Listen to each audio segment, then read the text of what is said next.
ఆంజనేయుడిని పూజించడం వల్ల శుభ ఫలితాలు కలుగుతాయని మనలో చాలామంది భావిస్తారు. ఆంజనేయుడు భక్తుల కోరికలను తీరుస్తూ భక్తులను కొండంతగా అండగా నిలుస్తారు. బలానికి, ధైర్యానికి మరియు ప్రతీకగా ఆంజనేయ స్వామిని పూజిస్తారు. ఇక ఆంజనేయ స్వామి ఆలయానికి వెళ్ళినప్పుడు పొరపాటును కూడా కొన్ని తప్పులను అసలు చేయకూడదు. ఆంజనేయ స్వామి ఆలయానికి వెళ్ళిన సమయంలో భక్తులు ఎట్టి పరిస్థితిలోనూ దేవుణ్ణి తాకడానికి ప్రయత్నించకూడదు. మరి ముఖ్యంగా మహిళలు ఆంజనేయ స్వామిని పొరపాటును కూడా తాకరాదు. ఎందుకంటే ఆంజనేయ స్వామి బ్రహ్మచార్యం పాటించడం వలన మహిళలు తాకకూడదని వేద పండితులు చెప్తున్నారు. సాధారణంగా మనం ఏదైనా ఆలయానికి వెళ్ళినప్పుడు కనీసం 3 ప్రదక్షిణలైనా చేస్తూ ఉంటాం. కానీ ఆంజనేయుడు ఆలయానికి వెళ్ళినప్పుడు మాత్రం తప్పకుండా 5 ప్రదక్షిణలు చెయ్యాలి. పొరపాటును కూడా 3 ప్రదక్షిణలు చేయకూడదని వేద పండితులు వివరిస్తున్నారు. అదేవిధంగా ఆంజనేయ స్వామి ఆలయం చుట్టూ ప్రదక్షిణలు చేస్తున్న సమయంలో భక్తులు శ్రీ హనుమాన్ జయ హనుమాన్ జయ జయ హనుమాన్ అని మంత్రాన్ని మనస్సులో స్మరిస్తూ ప్రదక్షిణలు చేయటం వల్ల మన మనస్సులోని కోరికలు తీరడంతో పాటు పుణ్యం కూడా లభిస్తుంది. చాలా మంది దేవుని పాదాలను తాకుతూ ఉంటారు, నమస్కరిస్తూ. అయితే పొరపాటును కూడా ఆంజనేయ స్వామి వారి పాదాలను తాకుతూ నమస్కరించకూడదట. ఎందుకంటే ఆంజనేయ స్వామి భూత ప్రేత పిశాచాలను తన పాదాల క్రింద అణిచివేస్తారని. కనుక ఎటువంటి పరిస్థితులను కూడా పాదాలను స్మరించకూడదు. అదే విధంగా స్వామివారి పూజకు కావలసిన వస్తువులను పూజారి చేతుల మీదుగానే అందించాలి. కానీ స్వామివారిని భక్తులు పొరపాటును కూడా తాకకూడదు. సకల రోగ భూత ప్రేత పిశాచిది బాధలను తొలగించడంలో ఆంజనేయ స్వామి ముందుండి మన బాధలను తొలగిస్తారట.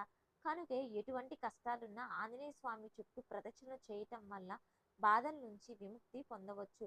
కొందరు వారి కోరికలను మేరకు స్వామివారి ఆలయం చుట్టూ 108 ప్రదక్షిణలు చేస్తూ ఉంటారు. అయితే ఒకే రోజు 108 చేయటం కుదరని నేపథ్యంలో 54 ప్రదక్షిణలు ఒకసారి, అలాగే 27 ప్రదక్షిణలు ఇంకొక రోజు చేసి మంచిదే జరుగుతుంది. హనుమంతునికి పంచ సంఖ్య ఇష్టం కాబట్టి 5 ప్రదక్షిణలు, 5 నమస్కారాలు చేయాలి. అరటి పండ్లు స్వామివారికి 5 సంఖ్యలో సమర్పించడం వలన శుభం కలుగుతుంది. హనుమంతుడు చైత్ర పూర్ణిమ రోజున మంగళవారం జన్మించారట కాబట్టి ఆయనకు మంగళవారం ఇష్టమైనది. మంగళవారం రోజున అప్పాలు, వడమాల వంటివి స్వామివారికి నివేదిస్తే స్వామివారి ఆశీస్సులను పొందవచ్చును. శ్రీరాముని దీర్ఘాయువు కోసం హనుమంతుడు తన శరీరమంతా సింధూరాన్ని పూసుకున్నారు. అందుకే భక్తులందరూ హనుమంతుణ్ణి కేసరి సింధూరంతో పూజిస్తారు. ప్రతి మంగళవారం సింధూరం నువ్వుల నూనెతో స్వామివారికి సమర్పిస్తే మానసిక ప్రశాంతతను లభిస్తుంది. భక్తుల విశ్వాసం. మంగళవారం ఆంజనేయ స్వామికి సింధూరార్చన చేయటం, అరటి పండ్లు నివేదించడం చాలా మంచిది. ఇక హనుమంతునికి శని మంగళవారాలలో తమలపాకు మాలను వెన్నగా సమర్పించిన వారికి సకల సంపదలు చేకూరుతాయి. శ్రీరామాంజయం అనే మంత్రాన్ని 108 సార్లు పేపర్పై రాసి మాలగా కట్టి ఆంజనేయ స్వామికి వేసిన వారికి అనుకున్న కార్యాలన్నీ దిగ్విజయంగా పూర్తవుతాయని పండితులు వివరిస్తున్నాడు. అహిరావణ్ అనే రాక్షసుని నుండి శ్రీరామ లక్ష్మణుడు రక్షించడానికి ఆంజనేయ స్వామి పంచముఖ హనుమంతునిగా అవతరించారు. పంచముఖాలలో ఉండే స్వామివారి ఒక్కొక్క ముఖానికి ఒక్కొక్క గుణం ఉంది. 40 రోజులు హనుమాన్ చాలీసాని రోజుకి 11 మార్లు చొప్పున పారాయణం చేస్తే ఎటువంటి పనులైనా జరుగుతాయని హనుమాన్ చాలీసా పారాయణం చేసి అరటి పళ్ళు, మామిడి పళ్ళను నైవేద్యంగా నివేదించడం వలన స్వామి యొక్క అనుగ్రహానికి మనం పాత్రులవుతాము. పంచముఖ ఆంజనేయ స్వామి వారిని పూజించడం ద్వారా దృష్టి దోషాలు తొలగిపోయి ఆయన్ని స్మరిస్తే సకల భూత ప్రేత పిశాచ భయాలు తొలగిపోతాయి. అదేవిధంగా ఎక్కడైతే ఆంజనేయుడు కొలువై ఉంటారో అక్కడ శ్రీరామచంద్రులు కూడా ఉంటారని భావిస్తారు. శ్రీరాముని దాసునిగా, రామభక్తునిగా, భక్తులు కోరికలు తీర్చే దేవునిగా ఎంతో ప్రసిద్ధి చెందిన ఆంజనేయ స్వామిని పూజించడం వల్ల ఎన్నో అదృష్ట ఫలితాలు కలుగుతాయి. మంగళవారం రోజున ఉదయాన్నే నిద్రలేచి స్నానం చేసి తర్వాత హనుమంతుని ఫోటో ముందు కూర్చొని హనుమాన్ చాలీసాను 3 సార్లు పఠించడం వల్ల శుభప్రదంగా పరిగణించబడుతాయని, హనుమాన్ చాలీసా పఠించడానికి ముందు నీళ్లను మీ దగ్గర ఉంచుకోవాలి. హనుమాన్ చాలీసా పఠించడం పూర్తయిన తర్వాత నీటిని తీర్థంగా తీసుకోవాలి.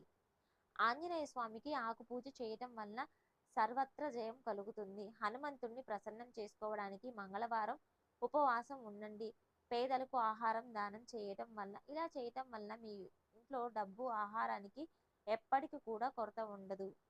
బజరంగ బలికి లవంగాలు, యాలుకలు, తమలపాకు అంటే చాలా ఇష్టం. శనివారం నాడు హనుమంతునికి ఈ మూడింటిని నైవేద్యంగా పెడితే శని బాధలు తొలగిపోయి హనుమంతుడు, ఆంజనేయుడు, బజరంగబలి, వాయుపుత్రుడు వంటి వివిధ రకాల పేర్లతో పిలిచే ఆంజనేయ స్వామిని దర్శించడం వల్ల ఎంతో పుణ్యం లభిస్తుంది. గరుడ పురాణం ప్రకారం ఈ తప్పులు చేస్తే ఆయుష్ తగ్గుతుందంట. గరుడ పురాణం హిందూ మతంలోని 18 పురాణాలలో ఒకటిగా పరిగణించబడుతుంది. దీని అధిదేవత విష్ణువు. ప్రతి మనిషి తప్పక చదవాల్సిన గరుడ పురాణంలో ఇలాంటి అనేక సమాచారం ఇవ్వబడుతుంది. జీవితంలో మనం ఎప్పుడు ఏ పని చేయాలో, ఏ పని చేయకూడని విషయాలు కూడా ప్రస్తావించబడతాయి. గరుడ పురాణంలోని మనుషులు తెలిసి తెలియక చేసిన కొన్ని తప్పులు ఆయుష్ని తగ్గిస్తాయని పేర్కొన్నది. పురాణ గ్రంథాలలో బ్రహ్మ ముహూర్తంలో మేల్కోవడం ఆరోగ్యానికి మంచిదని పేర్కొన్నాయి.